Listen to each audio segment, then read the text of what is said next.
नमस्कार दोस्तों, मैं डीपी सिंह आपका डीपी क्लासेस में स्वागत करता हूं। आज की इस क्लास में अधीनस्थ न्यायालय का दूसरा भाग हम लोग पढ़ेंगे। अभी तक हम लोगों ने जो पढ़ा है, उम्मीद करता हूं आपने उसे देखा होगा। सबऑर्डिनेट कोर्ट का एक वीडियो पहले आ चुका है। इसके पहले हमारे पॉलिटी के 30 लेक्चर्स अपलोड हो चुके हैं। वो अगर आप उनको सीरियल से देखना चाहते हैं तो आप डीपी क्लासेस की प्लेलिस्ट में जाइए और उन वीडियोस को एक क्रम से देखिए, जिससे कि आपको सारे टॉपिक क्लियर हो सके। आज के वीडियो में हम लोग कुछ छोटे न्यायालयों के बारे में जानेंगे जो सबऑर्डिनेट कोर्ट में है, जैसे रेवेन्यू कोर्ट, लघु वाद न्यायालय, न्याय पंचायत और कुटुंब व परिवार न्यायालय। इन न्यायालयों के संबंधित कुछ छोटे छोटे क्वेश्चंस हैं जो एग्ज़ाम में यदा कदा देखे जाते हैं। इनके बारे में बुक्स में भी थोड़ा कम ही मिलता है, तो आइए देखते हैं कौन कौन सी प्रमुख बातें हैं इनमें।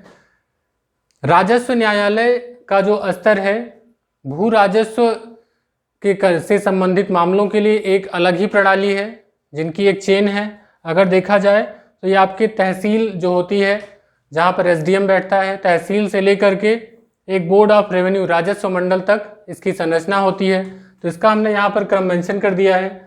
राजस्व मंडल, उसके नीचे कमिश्नर, उसके नीचे कलेक्ट्रेट, उसके नीचे आपका तहसील।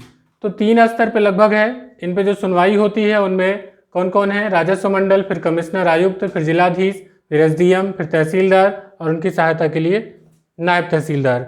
आइए देखते हैं क्या क्या इनकी प्रमुख बातें हैं।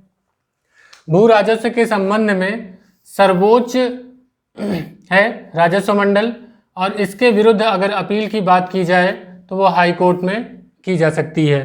तो यहाँ पर 2 इम्पॉर्टेंट बातें। भू राजस्व के मामलों में सर्वोच्च स्तर पर न्यायपालिका कौन सी है? तो राजस्व मंडल। इनमें कौन से मामले होते हैं, आइए इनको जानते हैं। भू राजस्व के मामलों में जैसे पट्टा या जमीनी विवाद या बैनामा संपत्ति, इस तरीके के जो विवाद हैं वो सब किस में जाते हैं? राजस्व न्यायालय में। तो इनकी एक चेन है। इनकी चेन ये है कि तहसीलदार की कोर्ट में उनका काम होता है तहसील में मालगुजारी की वसूली करना।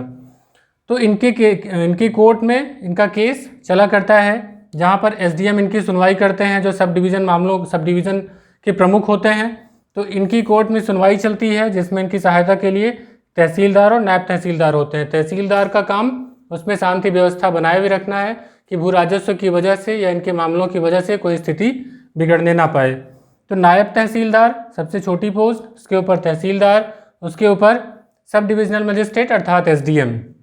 इसके बाद एसडीएम से ऊपर आते हैं।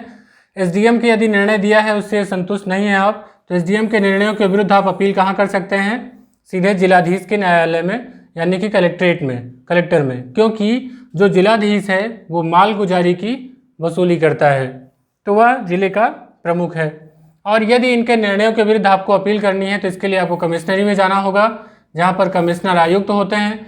ये कलेक्टर के फैसलों के विरुद्ध अपील की सुनवाई करते हैं। और यदि आप इनके भी फैसलों से सहमत नहीं हैं तो आप बोर्ड ऑफ रेवेन्यू के संबंध में सर्वोच्च न्यायालय है वहाँ पर जा सकते हैं।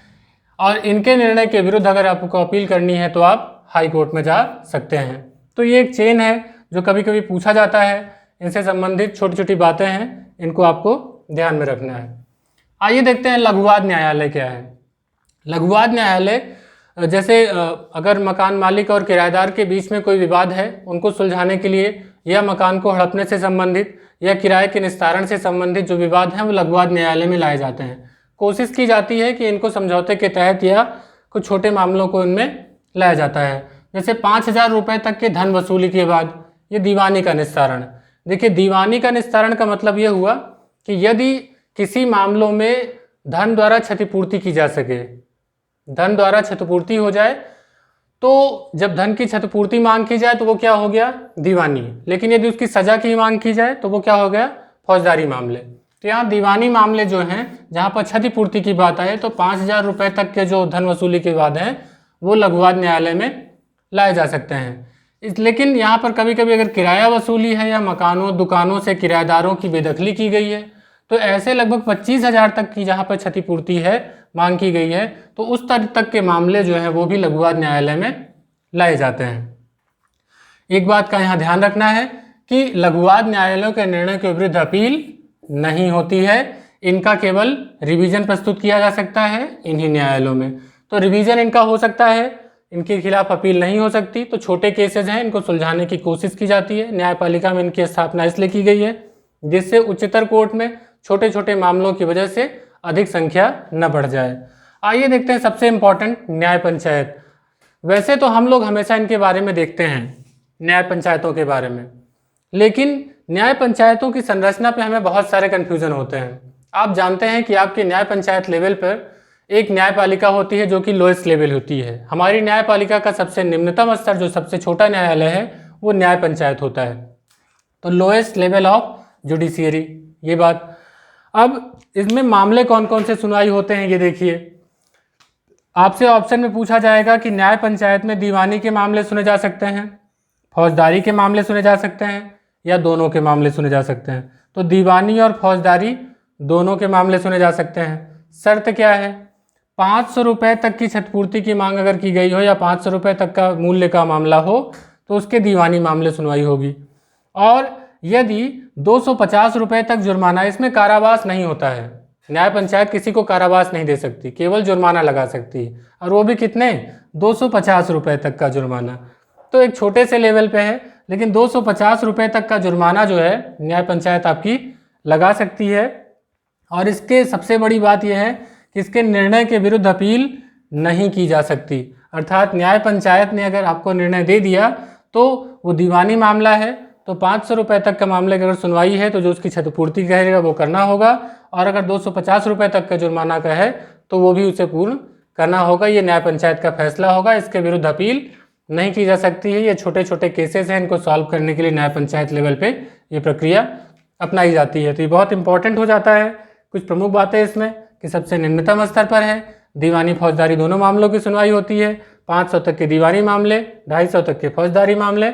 और इसमें सबसे इम्पोर्टेंट क्या है कि ये कारावास की सज़ा नहीं दे सकती। न्याय पंचायत को कैद करने की सज़ा, न्याय पंचायत कैद करने की सज़ा नहीं सुना सकती है। तो ये इनकी बाउंडेशंस, इनके जो अधिकार हैं, इनके बारे में जानना बहुत ज़रूरी हो जाता है। ऐसे यहाँ देखें तो इन्होंने भी, ये चूँकि दीवानी मामले हैं तो कैद वैसे भी इसमें नहीं होगा ज़्यादातर मामलों में, तो इसमें कैद का प्रावधान नहीं है, क्षतिपूर्ति से संबंधित है, तो उनका विवाद का निपटारा यहाँ से कराया जा सकता है। तो ये हमारी छोटी छोटी अदालतें हैं जो काम इन पर किए जाते हैं। इसके साथ ही देखिए कुटुंब एवं परिवार न्यायालय, पारिवारिक उत्पीड़न या शादी, विवाह, तलाक या इनसे जो संबंधित विवाद हैं, उन सभी विवादों के लिए, परिवार से संबंधित, जो शोषण से संबंधित हैं, उनके निस्तारण के लिए 1985 के अधिनियम द्वारा इसकी स्थापना की गई है, फैमिली कोर्ट की। तो कब? कुटुंब न्यायालय अधिनियम 1985 द्वारा। इसमें क्या है कि फैमिली कोर्ट का यदि कोई निर्णय आया है किसी मामले में, तो इसकी जो अपील है वो हाई कोर्ट में की जा सकती है, और इन अपीलों की जो सुनवाई होगी वो हाई कोर्ट के कम से कम 2 जजों द्वारा की जाएगी। तो ये इसमें इम्पॉर्टेंट बात हो जाती है। ये फैमिली कोर्ट को बहुत ही इम्पॉर्टेंट बना देता है कि फैमिली कोर्ट का जो डिसीजन आएगा उसके विरुद्ध अपील सीधे कहाँ होगी? हाई कोर्ट में की जा सकती है, और यहाँ सिंगल बेंच में नहीं, डबल बेंच में होगी। ठीक है। और इसके साथ ही साथ यदि यहाँ भी वो संतुष्ट नहीं होता है तो क्या होगा? अनुच्छेद 136 के तहत, यदि अनुच्छेद 136 के तहत यदि सुप्रीम कोर्ट इजाजत दे के तहत इसकी अपील जो है वो सर्वोच्च न्यायालय अर्थात सुप्रीम कोर्ट में भी की जा सकती है। अर्थात उस याचिका को लेकर उसकी अपील जो है उसको यदि सुप्रीम कोर्ट अनुमति देता है तो इसकी अपील, इनके निर्णय के विरुद्ध अपील सर्वोच्च न्यायालय में भी की जा सकती है। तो आइए एक बार देखते हैं हमने अभी तक क्या क्या सीखा। राजस्व न्यायालय के स्तर, जिसमें हमने देखा सबसे ऊपरी स्तर पर राजस्व मंडल, उसके नीचे कमिश्नर, उसके नीचे कलेक्टर, उसके नीचे एसडीएम, फिर तहसीलदार, फिर नायब तहसीलदार। उसके बाद देखते हैं लघुवाद न्यायालय में। लघुवाद न्यायालय में छोटे मामले होते हैं, खासतौर से धन वसूली, मकान किराएवाद। तो इसमें हमने देखा 5,000 रुपये तक के धन वसूली, 25,000 तक के मकान किराए के लिए संबंधित बेदखली के मामले। न्याय पंचायत में हमने देखा दीवानी फौजदारी दोनों हैं, 500 तक के दीवानी मामले, 250 तक के फौजदारी मामले। ये कारावास नहीं दे सकती और इनके निर्णयों के विरुद्ध अपील नहीं हो सकती। फैमिली कोर्ट के विरुद्ध अपील हो सकती है, कहाँ? हाई कोर्ट में। सुनवाई कौन करेगा? डबल बेंच करेगी। और यदि 136 के तहत सुप्रीम कोर्ट इजाजत दे तो इनके निर्णयों के विरुद्ध सर्वोच्च न्यायालय में अपील की जा सकती है। तो छोटी छोटी बातें हैं जो हमारे एग्ज़ाम में हमें परेशान करती हैं, इनको हमने अच्छे से यहाँ पर पढ़ लिया है। उम्मीद करता हूँ कि आपको ये समझ में आया होगा। आप हमारे वीडियोस को अगर देख रहे हैं, आपको पसंद आ रहे हैं, तो उनको लाइक करिए, शेयर करिए। अगर कोई डाउट है तो उनको आप कमेंट बॉक्स में लिखिए।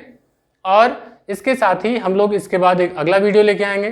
दोस्तों, आपको पता है कि हमारी क्लासेस ज्योग्राफी में भी कंटिन्यू है, इसके साथ ही जनरल नॉलेज का भी हम लोग अभी कंटेंट लेकर के आएंगे।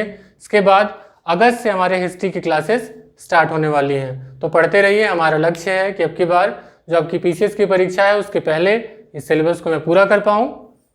और मिलते हैं फिर अगली क्लास के साथ। Thank you.